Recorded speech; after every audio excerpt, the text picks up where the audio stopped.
बिस्मिल्लाहिर्रहमानिर्रहीम, अस्सलाम वालेकुम। Live with doctor Shahid Masood के साथ मैं हूं सुमेरा सलीम।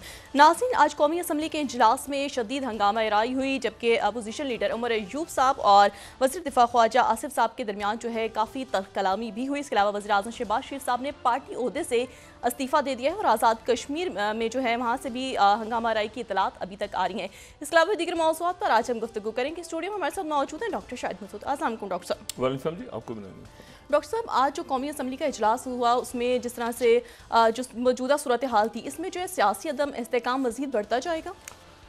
मुझे लगता है ये सारे शायद IMF को सुना रहे थे कि वो जो कुछ होने जा रहा है इस मुल्क के साथ, और वो जो IMF की रिपोर्ट आई है जी कि सियासी अदम इस्तेकाम की वजह से मुल्क की मईशत तबाही और बर्बादी का शिकार हो सकती है, तो ये सब मेरे ख्याल से उनको यकीन दिला रहे थे कि उनको कोई गलत फहमी ना रह जाए कि पाकिस्तान के अंदर किसी भी किस्म का कहीं पर भी कोई दिखाने को भी कोई सियासी इस्तेकाम मौजूद है। तो ये मेरा ख्याल है जो एक मछली मंडी, तो मैं नहीं कहूँगा, मछलियाँ इस तरह नहीं करती, ये जो भी मनाजिर थे ये बड़े अफसोसनाक थे, और ये हमारे अकाबरीन हैं जो हमारे लिए कानून साजी जिन्होंने करनी है, और जो एक एक लम्हा जो वहाँ गुजार रहे हैं उसका लाखों रुपया जो है वो इस कौम के अवाम इनको दे रहे हैं। इनके एक एक जुमले का, इनके खड़े होने का, इनके बैठने का, इनके चलने फिरने का, इनके कहके लगाने के खर्चे, इनके आने जाने, सब खर्चे इनके, ये अवाम के लिए क्या कर रहे हैं ये खुद जवाब दें। और ये उस वक्त हो रहा है जब मुल्क बहुत बड़े बहरानों में घिर चुका है और घिरने जा रहा है मजीद। आज़ाद कश्मीर से जो अफसोसनाक मनाजिर हमें नज़र आ रहे हैं, वो आज उनके वज़ीर आज़म साहब आए, और वज़ीर आज़म साहब उनके, मैंने तो पहली दफ़ा ही देखा है, वो शायद कल पत या नहीं थे या थे पता नहीं, बहरहाल उनकी कोई बात हुई, उन्होंने बात वगैरह की, सारा कुछ कहा कि भाई मंजूर हो गई शराइ, सब कुछ हो गया, लेकिन आज़ाद कश्मीर में अब भी हंगामे जारी हैं, मुख्तलिफ जगहों में धरने भी हो रहे हैं, तसादुम भी हो रहे हैं, और वहाँ से कोई अच्छी खबरें नहीं आ रही। उसके बाद दूसरी बात यह है कि ये मैं आपको सिर्फ एक बात यहाँ पे बताऊँ, ये तो आप छोड़ दें कि कोई मुज़ाकरात हो रहे हैं, कोई डील हो रही है, फलां हो रहा है, उसको तो साइड पे करें, ऐसा कुछ नहीं होने जा रहा, क्योंकि ये टूटता बिखरता गिरता लड़खड़ाता एक निज़ाम है जो जा रहा है, और जब जाएगा तो जाता हुआ नज़र आएगा, चाहे वो पार्लियामान हो, चाहे वो सड़कें हों, चाहे वो आज़ाद कश्मीर जैसा एक हसास मामला हो। और फिर उसके बाद यहाँ पे बयानात क्या दिए जा रहे हैं, जी इंडिया प्रोपेगेंडा कर रहा है। प्रोपेगेंडा इंडिया कर रहा होगा तो यहाँ क्या कुछ नहीं हो रहा क्या? भाई इंडिया प्रोपेगेंडा क्यों नहीं करेगा? भाई वो प्रोपेगेंडा कर रहे हैं, चले कर रहे हैं, मगर यहाँ क्या नहीं हो रहा? ये सारा जो तमाशा 4 दिन से लगा हुआ है, ये क्या नहीं लगा हुआ? और उसमें संजीदगी देखें ना, आप संजीदगी देखें कि यहाँ पर IMF का डेलीगेशन आया हुआ है, और मैं आपको IMF की बात करने से पहले आपको सिर्फ बताऊँ, एक बहुत बड़ा तूफान, जिसको मुझे नहीं पता कि उसको मैं वायलेंस कहूँगा, इरप्शन कहूँगा, क्या उसको लफ्ज़ दूंगा, जैसे एक होता है ना, इरप्ट होती हैं चीज़ें, जैसे वोल्केनो इरप्ट हो जाता है, और वो सिंध में जन्म ले रहा है। और मैंने पिछले 2-4 रोज़ सिंध में गुजारे हैं, शहरी और उनके जो देही इलाके हैं वहाँ पर भी, और मुझे नहीं पता कि हमारे अकाबरीन को देखें, यहाँ तो होते हैं ना चौधरी निसार होते, मैं उनसे पूछता, या उससे पहले एजाज चौधरी साहब होते जिनके दौर में सारा प्लान हुआ था और सारा कराची को एक और पूरे सिंध को एक बहुत पुरअमन सूबा बनाने के लिए और शहर बनाने के लिए उन्होंने एक ऑपरेशन किया था। अब वहाँ पर आप किसी, मतलब ये गैंग वॉर ख़त्म होगी, गली गली में गैंग घूम रहे हैं, गली गली में एक गैंग है, कोई बंदा निकलता है, कोई बच्चा निकलता है, कोई खातून निकलती हैं, वो आके सर पे गोली मारते हैं, मोबाइल छीनते हैं। और मैंने पूछा कि जी कौन से इलाके हैं शहरों के? आप हैरान हो जाएंगे कि वो इलाके जहाँ पर रश है, रश, गुलशन इकबाल, ये गली वो गली, आगे फेडरल एरिया, नाजमाबाद, आगे, मतलब वहाँ पर वो गोली मार के चले जाएंगे सर पे। और उसके बाद जनाब लोग अगवा कराची से होंगे, ठीक है, और वो कहीं वो कच्चे के इलाके में मौजूद होंगे, और उनकी जो पेमेंट है रिहाई की, वो कराची के किसी क्लिफ्टन डिफेंस, यहाँ पर किसी जगह पर आप गाड़ी ले जाएं उनके घर वाले, फिर गली टर्न करें, कॉल आएगी, फिर वो सामने जाएं, फिर कॉफ़ी हाउस है, फिर आगे पीछे मुड़ें, फिर वहाँ पर कैश पे करें, वो बंदे उधर हैं जो कच्चे के इलाके में, तस्वीरें वहां से उनको भेजी जा रही हैं और साथ ये बताया जा रहा है कि पुलिस में चले गए तो पुलिस हमें बताएगी और बंदा इसकी लाश मिलेगी। तो पुलिस में जाने की गलती भी मत करना। और ऐसा हुआ, मैंने लोगों से पूछा कि आप ये बताएं कि पुलिस के पास क्यों नहीं जा रहे। उन्होंने कहा पुलिस के पास जाने की गलती की थी, तो बस बात हमने कंप्लेन करवाई है पुलिस को, तो अगले दिन लाश गोली मार के उन्होंने वीडियो भेज दी कि अभी तुम 15 मिनट पहले पुलिस के पास गए थे तो ये उस लाश है। ये सिंध के हालात हैं जहां पर एक ऑपरेशन हुआ था उस दौर में, और मैं नाम ले रहा हूं यहां पे, उस वक्त कराची ने ये कहा था कि हमें 100 साल भी लगे तो हम इसको मुकम्मल करेंगे, हम कराची को, सिंध को यहां दोबारा बदमनी नहीं होने देंगे, 100 साल भी लगे, और ये कभी रिवर्स नहीं होगा। और वो गैंग वॉर गली गली में है इस वक्त। आप जरा गुलशन इकबाल के लोगों से पूछें, आप जरा नाज़माबाद और फेडरल बी एरिया और बाकी इलाकों के लोगों से पूछें, और वहां पर हो क्या रहा है। एक पूरा मॉल बंद है। मैंने कहा ये क्या यहाँ पे सिक्योरिटी क्राइसिस? वो कहते हैं नहीं जी, एक किसी का नाम लिया उन्होंने, कहते हैं उनकी फैमिली आई हुई है शॉपिंग के लिए, तो शॉपिंग कर रही है, तो पूरा मॉल बंद है, वो शॉपिंग वॉपिंग करेंगे, लोग खड़े हैं बाहर। वो मतलब है कि वहाँ जो इस वक्त सूरत हाल है, मुझे नहीं पता कि यहाँ पर क्या रिपोर्ट्स आ रही हैं वहाँ से, और रिपोर्ट सब अच्छा है कि रिपोर्टें दी जा रही हैं, या बताया जा रहा है कि वहाँ सिंध में क्या हो रहा है, कराची में क्या हो रहा है, हैदराबाद में क्या हो रहा है, इंटीरियर सिंध में क्या हो रहा है, वहाँ तो आपके मीडिया को जाने नहीं देते। तो बात ही ये सारी कि ये तो, और ये जो यहाँ पे हो रहा है, अब गंदम स्कैंडल, और फिर बाकी ये जो असेंबली के अंदर देखें, सऊदी वाली है पाकिस्तान नहीं आ रहे, वो जापान जा रहे हैं, ठीक है। और आईएमएफ का जो आपके पास डेलीगेशन आया है वो इस वक्त बात आपसे कर रहा है, और आप ये मनाजर उनको दिखा रहे हैं। मैं हाथ जोड़ के इल्तिजा करता हूँ अपने पार्लियामेंटेरियन से, मुंतखब नुमाइंदों से, कि खुदारा एहसास करें। उसकी वजह यह है कि आप नहीं बचेंगे, अगर लोग नहीं बचेंगे तो आप भी नहीं बचेंगे। अगर आपको इस वक्त एहसास नहीं हुआ, मैं क्यों ये बात कह रहा हूं, 1300 अरब रुपया मजीद टैक्स लगाने का आईएमएफ ने कहा आपसे। यानी एक तो महंगाई है ना, एक तो ये है कि जी ये कागज 1 साल पहले इतने का था, अब 50 रुपए का था, कोई चीज 70 रुपए की हो गई। वो जो अमूमी टैक्स हैं, 1300 अरब रुपए के एडिशनल टैक्सेस, मजीद 1300 अरब, और उसमें से कोई 650 अरब के टैक्सेस तनख्वाहदार तबके पे, यानी जो तनख्वाह, जो जिनकी सैलरीज हैं। पहले ये था कि जी आपने 10 लाख रुपए लेते हैं तो उसमें से 35% यानी 3.5 लाख गालिबन टैक्स ये था। फिर वो 5 लाख हो गया, अब वो शायद 2.5 या 3 लाख किसी की सैलरी है तो उस पर भी 35% टैक्स। बाकी महंगाई अलग है सारी। अच्छा, यानी 1300 अरब रुपया। अच्छा, इमदाद आ रही है, ग्रांट्स आ रही हैं, 25 आपने निचकारी की लिस्ट बनाई, उनमें से ना कोई खरीदने जा रहा है, ना कोई निचकारी होने जा रही है, ठीक है। और यहां पर आप सूरत हाल देखें, सबसे बड़ी कामयाबी आपकी पता क्या होती है, माशी कामयाबी क्या होती है? ओ हो, जिसमें आप बगले में जाते हैं ना, जो कहते कामयाब हो गए, हमने क्या कमाल दिखा दिया, वो ये होता है कि जी हमें आईएमएफ से कर्जा मिल गया। ओ देखें जी उनका स्टाफ लेवल एक पता नहीं कौन सा आ गया पाकिस्तान, वो दिए हमने फतह कर लिया सब कुछ, क्योंकि क्या हो गया जी, कर्जा हमें एक देखें। मतलब ये अजीब यहां पे एक सूरत हाल है कि कर्जा मिल गया आपको। अच्छा, वो आप कर्जा भी नहीं दे रहे क्योंकि वो ये कह रहे हैं कि आपके पास कर्जा वापस करने की सलाहियत नहीं है, आपके पास कैपेसिटी नहीं है, ना विल है। ये उनकी कंडीशंस आ रही हैं। वो जो उन्होंने बात लिखी है ना, सियासी अदम इस्तेकाम तो एक है, दूसरी आप पढ़ें जरा। वो कहते हैं आपके अंदर, आपको हम कर्जा देंगे, कर्जा वापस करने की आप में सलाहियत नहीं है, अब आपकी रेपुटेशन ठीक नहीं है, आपकी क्रेडिबिलिटी नहीं है आपके लोगों की। ये क्या क्या कर क्या रहे हैं? ये क्या है? ठीक है ना, गिर तो रहा है सिस्टम, तो जाते जाते तबाहकारी कितनी करके जाएगा, और कितने लोगों को की जान लेके जाएगा, और मुल्क का क्या हाल करके जाएगा, ये सवाल है।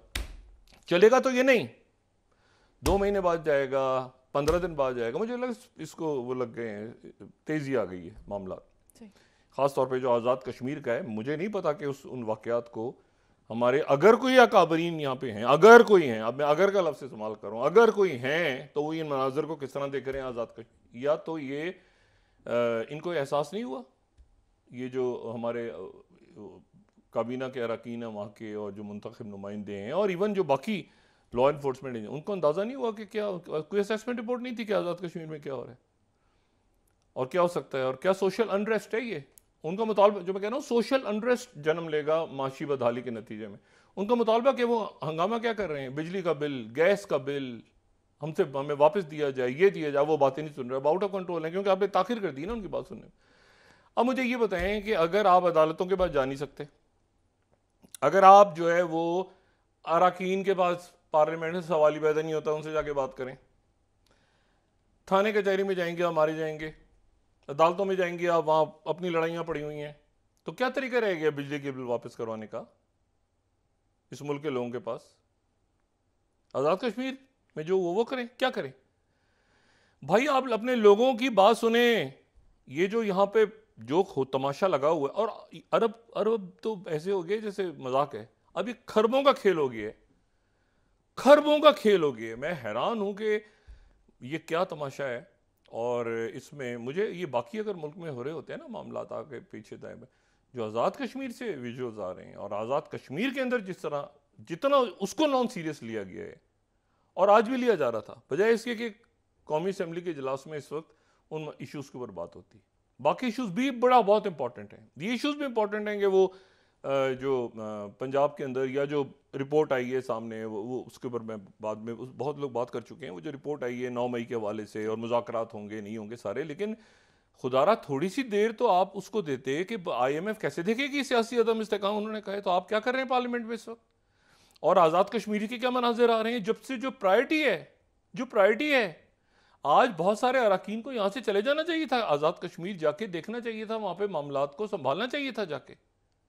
लेकिन मसला क्या है कि वो हमारी हुकूमत, कश्मीर में हमारी हुकूमत बन जाए, वो हमारी पार्टी की बन जाए, वो इसकी जमात की बन जाए। जब आप बरसा बरस करते रहेंगे इस तरह से खेल कूद, तो उसके नतीजे में यही होगा ना जो वहाँ हो रहा है इस वक्त। तो मेरी दुआ है कि ये अकल के नाखुन लें। अगर मैं तो खैर तवक्को अब नहीं रख रहा, क्योंकि मैं जानता हूँ अच्छी तरह कि इसका एंड गेम क्या है, लेकिन मुझे बस अफसोस इस बात का है कि ये आज़ाद कश्मीर की तरफ चली गई चीज़ें। बाकी जगह तो जो हो रहा है वो हो रहा है, और वो अपना एक सूरत। लेकिन आप देखें 25 की लिस्ट बनाई आपने कि जी ये निचकारी इनकी करनी है।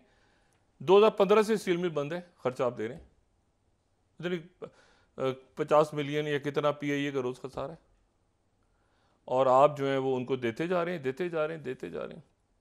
और ये है कि अखराजात जो है IMF ने कहा है कि 183 से 163 अरब रुपया कर दिया जाए कम। ये करेंगे कम अखराजात? हुकूमत अपने अखराजात कम करेगी? तो ये बात यह है कि ये तो मुझे मेरे लिए बड़े, और 1300 अरब रुपए के नए टैक्स, पुराने टैक्सेस नहीं, 1300 अरब इन हालात में। अच्छा, बिजली, गैस, चीज़ें, मतलब क्या खुदा जाने कहाँ जाएगा मामला। लेकिन ये कि इतनी गैर संजीदगी, और गैर संजीदगी में जो सबसे अफसोसनाक बात, दोबारा आई रिपीट, आज़ाद कश्मीर की सूरत हाल है जो इन्होंने, और मैं उसके बाद ये जब देखा है मैंने, तो मैं तो हैरान हुआ हूँ कि ये क्या डिस्कशन हो रहे हैं इस वक्त, क्या डिस्कशन हो रहे हैं। तो बहुत अफसोस की बात है। लेकिन बहरहाल सिस्टम मेरा ख्याल से एक बुरे अंदाज में जाएगा, किसी मुनासिब, जमहूरियत नहीं, सिस्टम। अच्छा जी, आगे चलें। अब जनाब आ जाए 4-5 बराह रास्त ऐसे मामला जो कि पाकिस्तान के अंदरूनी मामलात पे असरअंदाज होने जा रहे हैं। एक तो जियो पॉलिटिक्स गज़ा से जन्म लेगी, एक पुरस्रार खामोशी है इस वक्त गज़ा में, खामोशी है, शहीद हो रहे हैं लोग, लेकिन फुल फ्लैश ऑपरेशन क्या दोबारा शुरू होगा नॉर्थ में, साउथ में, सेंटर में, रफ़ा में, वो अभी 24-48 घंटों में फुल फ्लैश शहादतें हो रही हैं, लेकिन क्या फुल फ्लैश ऑपरेशन प्रॉपर दोबारा रीस्टार्ट होगा फेज़ 2, वो देखना, इंतज़ार करना है। दूसरी बात जो इंपॉर्टेंट है वो ये, अच्छा सेक्रेटरी ब्लिंकन की बात हुई है जो गैलेंट है उनके साथ, लेकिन ये कि अमेरिका, अब मैंने आपसे कहा लेमटक इंतज़ामिया है, तो इसलिए मैं उनका भी देख रहा था, उन्होंने 2 इंटरव्यूज़ दिए हैं जो सेक्रेटरी खारजा हैं ब्लिंकन साहब। एक तो मैं उनको देख रहा था जो गैलेंट से बात हुई है US डिपार्टमेंट स्टेट की, मैं पढ़ रहा था, तो उसमें बस वही, मतलब उसमें कोई ऐसी बात नहीं, प्रिसाइज ऑपरेशन होना चाहिए, और जो 5th स्लाइड अगर हम दिखा सकें उसमें जो है वो प्रिसाइज ऑपरेशन होना चाहिए, और वगैरह वगैरह उन्होंने बातें की हुई हैं सारी। और एक NBC का इंटरव्यू है, मैं 10th स्लाइड देख रहा था, उसमें उन्होंने कहा कि रेड लाइन को डिक्लाइन कर दिया उन्होंने। फिर 9 पे उन्होंने कहा कि 1000 ऑफ आर्म्ड हमास के लोग रह जाएंगे अगर रफ़ा पे ऑपरेशन भी हुआ। फिर 12th स्लाइड में वो NBC को इंटरव्यू में कह रहे हैं कि US अवॉइड नहीं कर रहा, होल्डिंग इसराइल अकाउंटेबल, हमारे डबल स्टैंडर्ड्स नहीं, वगैरह वगैरह जो बातें चलती रहती हैं। लेकिन असल बात यह है कि क्या ये ऑपरेशन आगे होगा नहीं होगा, ये उन्होंने 2 इंटरव्यूज़ दिए हैं, NBC को भी दिए, CBC को भी दिए, बैक टू बैक। लेकिन मैं आपसे सिर्फ ये बात कहूँ कि ये जो है ये और इसको फिर इसराइल के मीडिया ने बड़ा हाईलाइट किया है। ये जैसे 15 स्लाइड हम ऑल इसराइल न्यूज़ देखें, इनका एक मारूफ जरीदा है, in pair of interviews 15 slide, in pair of interviews Blinken says के Rafah operation won't remove Hamas from Gaza. एक तो ये हो गया इशू कि वहाँ पर अभी एक फिर झड़पें हुई हैं दोबारा हुतीस की और यहाँ पे रेड सी में। दूसरा जो बड़ा इशू है, जो बड़ी खबर है, वो ये है कि रशिया ने, प्रेसिडेंट पुतिन ने जो है अपने जो उनके डिफेंस मिनिस्टर हैं उनको उन्होंने सर्जेई शोइगु को उन्होंने अपने ओहदे से हटा दिए।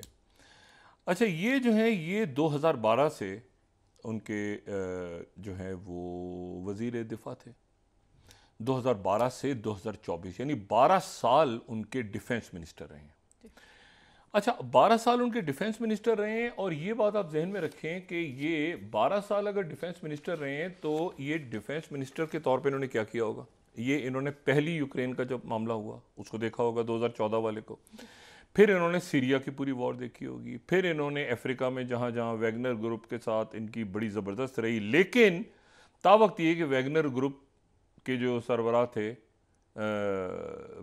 जो जिनका इनके साथ मामला ख़राब हुआ, प्रिगोजिन, तो उसके बाद प्रिगोजिन मारा गया, इनके साथ मामला उनके ख़राब हो गए थे और ग्रेमिसॉफ के साथ, तो वो फारिग हो गया, बगावत की, नाकाम हुई, वो मारा गया। अब इनको ओहदे से हटाया गया। अच्छा, इनको ओहदे से हटा के, लेकिन जो CIS है, CIS वो ममालिक हैं जो कि जो कॉमनवेल्थ है ना, वो कॉमनवेल्थ ममालिक जो सोवियत यूनियन का हिस्सा थे, CIS के ममालिक जिनको हम कहते हैं, उनके जो वज़राए दिफा हैं उसके ये सरबराह भी थे। यानी एक तरह से ये तमाम जो मुल्क हैं उनके जो उनको भी देखते रहे इस दौरान, और जो रशिया की सिक्योरिटी काउंसिल है उसके सेक्रेटरी जनरल भी रहे हैं। तो इनको सेक्रेटरी जनरल लगा दिए, ये बात इंपॉर्टेंट है कि इनको सेक्रेटरी जनरल लगा दिया है, security council, Russian security council का सेक्रेटरी जनरल इनको लगा दिया। अच्छा, ये फौज में नहीं रहे कभी भी, ये सेक्रेटरी डिफेंस रहे हैं लेकिन ये फौज में कभी नहीं रहे, और ये उससे पहले मिनिस्टर इमरजेंसी डिपार्टमेंट और इस तरह से ये रहे, और कम्युनिस्ट पार्टी में ये आगे बढ़ते गए, सिक्योरिटी काउंसिल के, रशिया की सिक्योरिटी काउंसिल के ये सेक्रेटरी जनरल लग गए। अच्छा, लेकिन इसमें जो इशू है वो ये है कि जो सेक्रेटरी जनरल थे पेस्ट्रोशेव, निकोलाई पेस्ट्रोशेव, उनको उनकी जगह इनको लगा दिए। ये बड़ी एक इंपॉर्टेंट बात है, यानी डिफेंस मिनिस्टर को लगा दिया है सिक्योरिटी काउंसिल का सेक्रेटरी जनरल, और वहाँ पर जो सेक्रेटरी जनरल थे उनको अपनी जगह से हटा दिए, और जिनको हटाया है वो हैं निकोलाई पेस्ट्रोशेव। अच्छा, निकोलाई पेस्ट्रोशेव जो हैं वो 2008 से इस ओहदे पे थे, और 2008 से पहले वो क्या थे, 2008 से पहले वो जो उनकी सिक्योरिटी सर्विसेज हैं उसके वो हेड थे, ठीक है, FSB के। यानी वो पुतिन के बाद जो रशिया की इंटेलिजेंस सर्विसेज का बंदा हेड बना, ये वो हैं। सही। और इनके बारे में कहा जाता है कि पुतिन को कुछ हो जाए तो ये शायद अगले रशिया के लीडर हों, और ये मैं बात कोट कर रहा हूँ यहाँ पे न्यूज़ वीक, क्योंकि बात सेंसिटिव है, ठीक है। अच्छा, टाउटेड एज हिज लीडर, और ये वो तो निकला एक तंजिया सा है, लेकिन इसके बारे में न्यूज़ वीक ने चूंकि आर्टिकल लिखा हुआ तो ये इंपॉर्टेंट है। तो वो, अच्छा, वो 70 की दिहाई से वो KGB में, फिर KGB में चुके, एक लेनिनग्राड में रहे, तो एक पुतिन के साथ उनका, प्रेसिडेंट पुतिन के आसपास लेनिनग्राड, सेंट पीटर्सबर्ग के लोग ज़्यादा उनके क्लोज हैं, ये नहीं थे। जो भी डिफेंस मिनिस्टर जिनको हटाया गया है इनका ताल्लुक नहीं था, ये मंगोलिया रशियन बॉर्डर पे एक गाँव है वहाँ से ये थे। लेकिन ये बड़ी इंटरेस्टिंग डेवलपमेंट्स हैं, और ये इंटरेस्टिंग डेवलपमेंट इसलिए हैं कि ये जो सारा मामला है ये ऐन उस वक्त हमारे सामने आ रहा है जब हमारे सामने जो है वो यानी रशिया के प्रेसिडेंट जो हैं वो जा रहे हैं चाइना, और चाइना जाने से पहले उन्होंने ये फैसले किए हैं, और यकीनन ये फैसले जो हैं ये आने वाले दिनों के अंदर बहुत ज़्यादा इम्पॉर्टेंट रहेंगे। अच्छा, अब इसमें जो है, अच्छा नए जो वज़ीर उनके जो वज़ीर दिफा बने हैं वो उनके पहले मुशीर इकोनॉमी के मुशीर रहे हैं, और यूक्रेन वॉर के अंदर जो रशिया के एक्सपेंडिचर है उसको बढ़ाने के हामी रहे हैं बहुत ज़्यादा। तो वो जो है वो वहाँ के नए डिफेंस मिनिस्टर बन गए। तो ये रशिया के अंदर जो एक बड़ा चेंज आया है इस वक्त, ये बहुत इंपॉर्टेंट है, उसकी टाइमिंग बड़ी इंपॉर्टेंट है। अच्छा, मेरा ये ख्याल है, मतलब वो जो हैं जिनको हटाया गया है पेस्ट्रोव, वो तो बहुत ज़बरदस्त हैं और बड़े क्लोज रहे हैं, और वो मैंने कहा ना 70 की दिहाई से KGB में एंटर हुए, तो साथ साथ प्यूटिन के वो ग्रो किया उन्होंने, और प्यूटिन के बाद वो उन्होंने इंटेलिजेंस सर्विसेज संभाल ली रशिया की, और पूरी कोल्ड वॉर, और 1 साल उम्र में वो बड़े हैं प्यूटिन से, वो 73-74 साल की एज। अच्छा, अब इसमें जो ये एक बात, ये ऐन उस वक्त वाक़यात हो रहे हैं जब प्रेसिडेंट प्यूटिन अगले 1-2 दिन में चाइना जा रहे हैं, और चाइना जा रहे हैं प्रेसिडेंट प्यूटिन, और चाइना जाके जो कल भी बात की थी कि वो पावर ऑफ सर्बिया 2 पे बात करेंगे। पावर ऑफ सर्बिया 2 यानी, और इस दौरान वो हो सकता है वो वियतनाम चले जाएं, हो सकता है वो शुमाली कोरिया का दौरा करें। पावर ऑफ सर्बिया 2 जो है ये वो गैस है जो कि आप समझें कि यूरोप को जानी थी, लेकिन यूरोप पे सैंक्शंस लगी, तो अब चाइना की जो इंडस्ट्री है उसको ज़्यादा गैस चाहिए, तो अब चाइना ज़्यादा गैस रशिया से लेगा, कम डिपेंडेंट हो जाएगा मिडिल ईस्ट का। अभी वो कतर से भी ले रहा है, इंडोनेशिया से, मलेशिया से, सऊदी अरब, यहाँ से सब जा रहा है, लेकिन अगर वो वहाँ से ले रहा है तो वो जो है इसका मतलब है कि वो कम डिपेंडेंट हो जाएगा कतर का और बाकी मुल्कों का, क्योंकि बराह रास्त है ये, डायरेक्ट यानी लैंड के ऊपर से, इसमें कहीं समंदर नहीं आ रहा बीच में, ये ज़मीन के ऊपर बिछ रही है। वो पावर ऑफ सर्बिया 2 नहीं होगी तो काज़ाकिस्तान वाली पाइपलाइन होगी, वो उसकी भी बात हो रही है। तो ये चाइना की बड़ी हद तक जो गैस की रिक्वायरमेंट है वो रशिया पूरी कर रहा है, और ये चाइना के लिए बड़ी अच्छी खबर है, ठीक है। अब दूसरी बात ये है कि जो यहाँ पे अच्छा, आज एक बड़ी डेवलपमेंट हुई है डिप्लोमेटिक, और वो हुई है कि इंडिया और ईरान के दरमियान चाबहार जो है, चाबहार के ऊपर 10 साल एग्रीमेंट हुआ है। 10 साल का एग्रीमेंट हो गया। चाबहार को अगर देखें ना तो वहाँ पे शहीद बहिश्ती और शहीद कलंतारी दो इसके हिस्से हैं, और दोनों हिस्सों में 5-5 बर्थें जो होती हैं।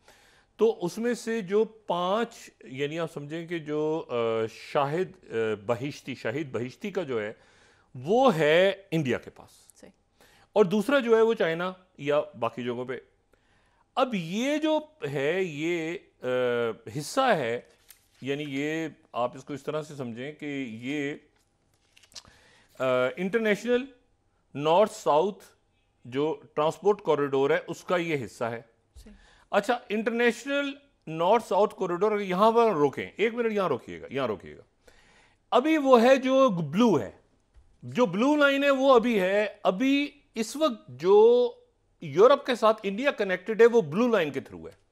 ब्लू लाइन के थ्रू ये है कि या रशिया के साथ कि वो बाल्टिक, नॉर्थ सी, ये नॉर्थ सी कौन सा, वो बेल्जियम, जो नॉर्थ सी भी एक कमाल का है नॉर्थ सी ना, उसके बेल्जियम भी है, उधर डेनमार्क भी है, उधर स्वीडन भी है, जर्मनी भी है, वो सारे इधर ब्रिटेन है, वो नॉर्थ सी भी अपना कमाल। वो नॉर्थ सी से गुजर के फिर कैल्टिक सी में, और फिर ये मेडिटेरियन, और बीच में स्विस कैनाल, ये स्विस दरमियान में आ गई ना, स्विस से गुजरे, ये यहाँ से निकले मेडिटेरियन, ये घूमते घूमते ये नीचे मेडिटेरियन के बाद स्विस में आ गए, ये देखें ना नीचे, फिर ये पहुंचे इंडिया तक। अब ये जो चाबहार वाला, इसमें 2 चीजें, पहले बन गया था, स्विस क्राइसिस नहीं था। अब इसकी इंपॉर्टेंस इंडिया कहता है ये है कि जी ये इसके नतीजे में एक तो आईमैक स्लो हो गया, आईमैक जो कि इसराइल और मशरिक वसत से गुजरा वो स्लो हो गया, दूसरा स्विस कैनाल बंद है, तो ये फायदा देगा, लेकिन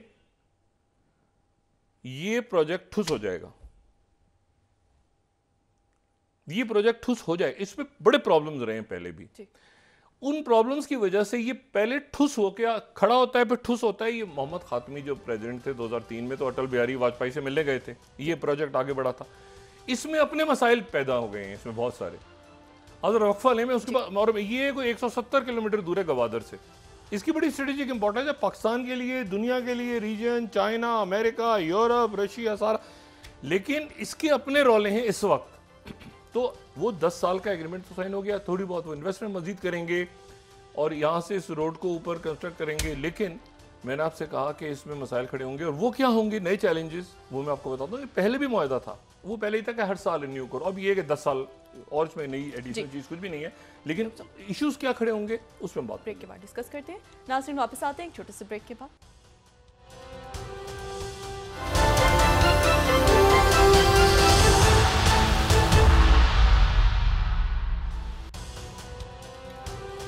वेलकम बैक नाज़रीन। डॉक्टर साहब, IMF की जानिब से भी जिस तरह पाकिस्तान में सियासी अदम इस्तेकाम की निशानदही की गई थी और हमें नज़र भी आ रहा है, इससे क्या आम आदमी पर भी असर पड़ेगा? देखिए, आम आदमी पे ही असर पड़ेगा, ठीक है, एक बात। दूसरी बात यह है कि जो IMF ने बातें कही हैं उनमें एक तो सियासी अदम इस्तेकाम हो गया, एक ये कि पाकिस्तान के हवाले से कर्जा आप कैसे, और बाकी सारे आलमी और ख़त्ते के हालात और दुनिया के हालात का भी जिक्र है उसमें, कि इतनी अनसर्टेनिटी है कि कई मुल्क जो हैं वो खुद रिसेशन में जा रहे हैं। मतलब वो कहीं जाके इन्वेस्टमेंट करने से पहले 1000 दफ़ा सोचते हैं कि यहाँ पर इन्वेस्टमेंट हम करेंगे तो हमें कितना फ़ायदा होगा, ये नहीं कि उस मुल्क को कितना फ़ायदा होगा, हमें कितना फ़ायदा। आम आदमी किसी जगह पे पैसा लगाता है, किसी दुकान पे, किसी कारोबार में, तो पहली बात क्या उसके जहन में होती है कि हमें कितना फ़ायदा होगा, ये नहीं होती कि वहाँ पर कितना फ़ायदा होगा भाई।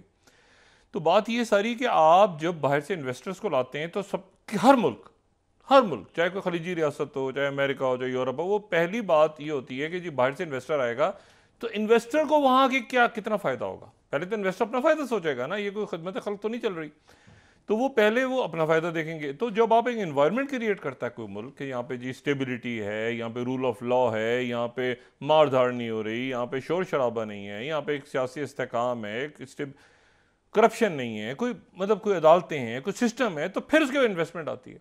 यहाँ से तो पैसा बाहर चला गया है, अरबों खरबों के हिसाब से बाहर चला गया, और उसका कोई हिसाब किताब देने वाला है नहीं। इसका केस बंद, उसका केस बंद, इसका केस बंद, हम यही सुन रहे हैं। उसने भी करप्शन नहीं की, उसने भी नहीं की, उसने की तो उस बंदे ने सिर्फ की है जो सड़क के ऊपर इस वक्त खड़ा है और इंतज़ार कर रहा है बस का और ये कि रात की रोटी का। उसने करप्शन की, बाकी किसी ने पैसा खाया नहीं इस मुल्क में। इशू ये सारा कि जो मैंने पाइपलाइंस के हवाले से बात की, देखें प्रेसिडेंट पुतिन 5वीं टर्म शुरू हुई, और 5वीं टर्म शुरू होने के बाद ये एक तो चेंज आया उनका, लेकिन ये मेरे ख्याल से इंटरनल चेंज है, बहुत ज़्यादा इसकी सिग्निफिकेंस है भी लेकिन नहीं भी है, क्योंकि वो जो डिफेंस मिनिस्ट्री में दूसरी जगह जाके सेटल हो गए, और जो वहाँ पे जो सेक्रेटरी हैं सिक्योरिटी काउंसिल के, वो अब देखते हैं कि वो कहाँ पे किस जगह पे वो आते हैं। लेकिन इंपॉर्टेंट बात यह है कि जो मैंने बात की ना कि ये जो चाबहार से, अच्छा इसको नक्शे को दोबारा देखें, ये वो है कि जी अभी तो वो लंबा एक जो है वो यूरोप तक जाने के लिए एक लंबा रास्ता अख्तियार करना पड़ता है, ठीक है। इंडिया से अगर आपने यूरोप को कनेक्ट करना हो तो लंबा रास्ता है, जो ब्लू लाइन, लेकिन ये रेड लाइन जो है ये छोटा सा रास्ता है, ये सीधा सा आप यहाँ से चाबहार गए, चाबहार से हुआ है।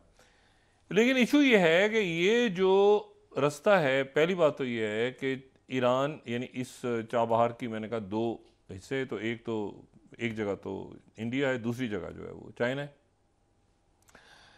दूसरी बात यह है कि ये बिल्कुल उसी तरह की सूरत बन गई जैसे हैफा में नहीं है कि एक जगह पे अदानी ग्रुप है, दूसरी जगह पे चाइना है।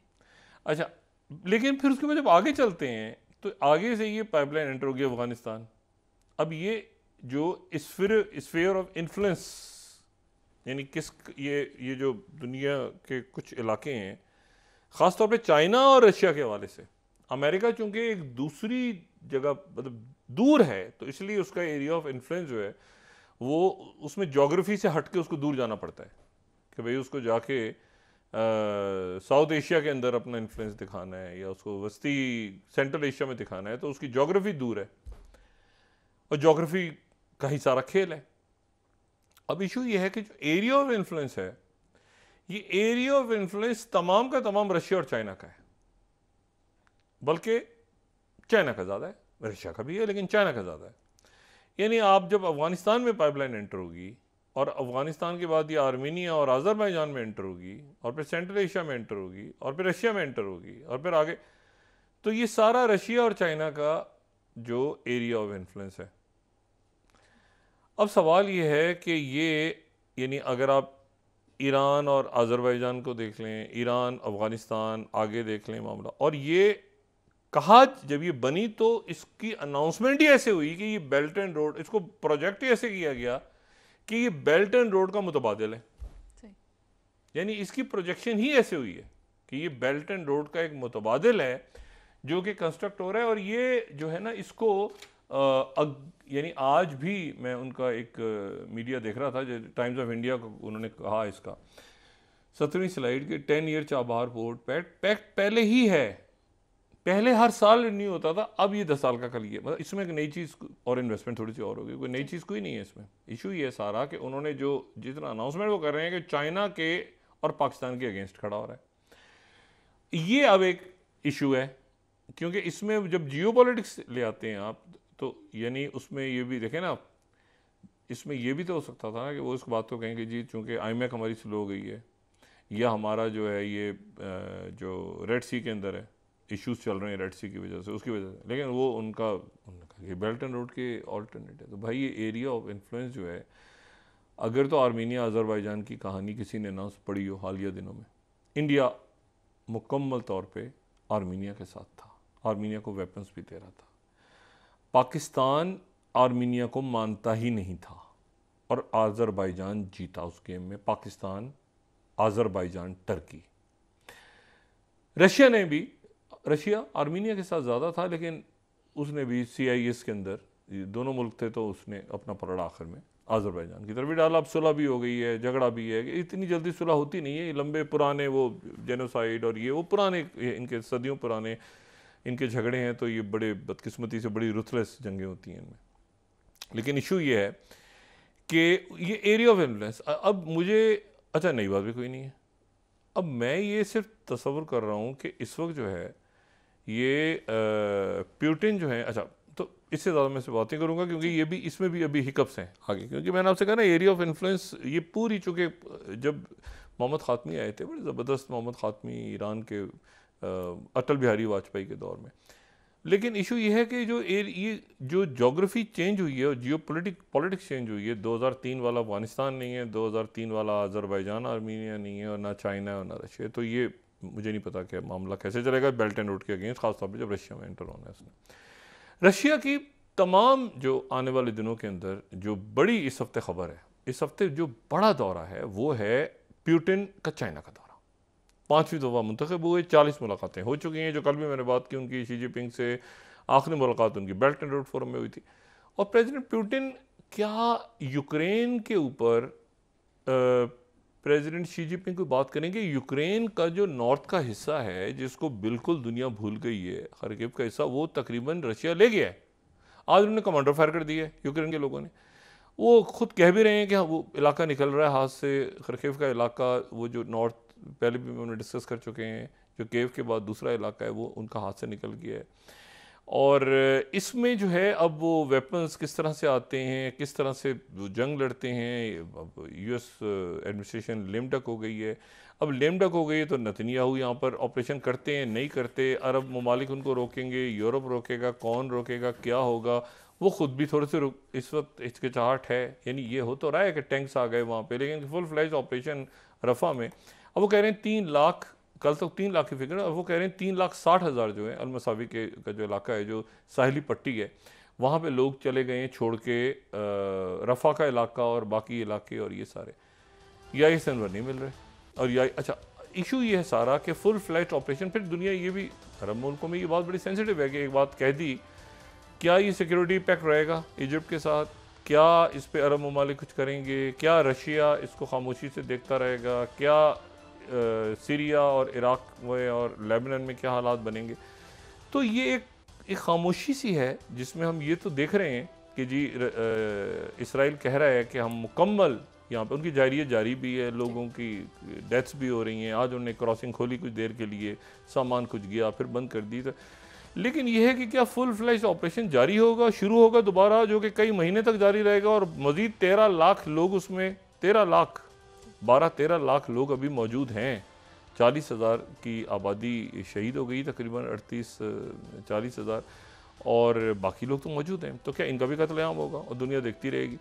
तो 4-5 डेवलपमेंट्स हैं, और इसमें जो है वो दरमियान में ही जब प्रेसिडेंट पुतिन दौरा कर रहे होंगे चाइना का, तो सऊदी वली जापान में होंगे, ये भी इम्पोर्टेंट है, तो ये इवेंट्स हैं बड़े इंपॉर्टेंट। लेकिन मुझे जो ज़्यादा, मैं आज हुआ ना कि लोकल पॉलिटिक्स पे ज़्यादा अफसोस बात का हुआ, कि आज कम से कम संजीदगी हमारी ईवानों में ज़रूर होनी चाहिए थी। ईवानों में आज सिर्फ आज़ाद कश्मीर डिस्कस होना चाहिए था, मईशत डिस्कस होनी चाहिए थी। बदकिस्मती से इतनी वो सेंसर ही होता रहा सारा, वो सेंसर ही, वो गुफ्तगू गई नहीं। और अवाम लोग हैं ना, लोग देखते हैं भाई कि कोई हमें अच्छी खबर मिले, कोई IMF की कोई मतलब कोई अच्छी खबर मिले, लेकिन ये है कि वो उस हल्ले गुल्ले में ना सिस्टम नहीं चल रहा, ये कोलैप्स हो रहा है।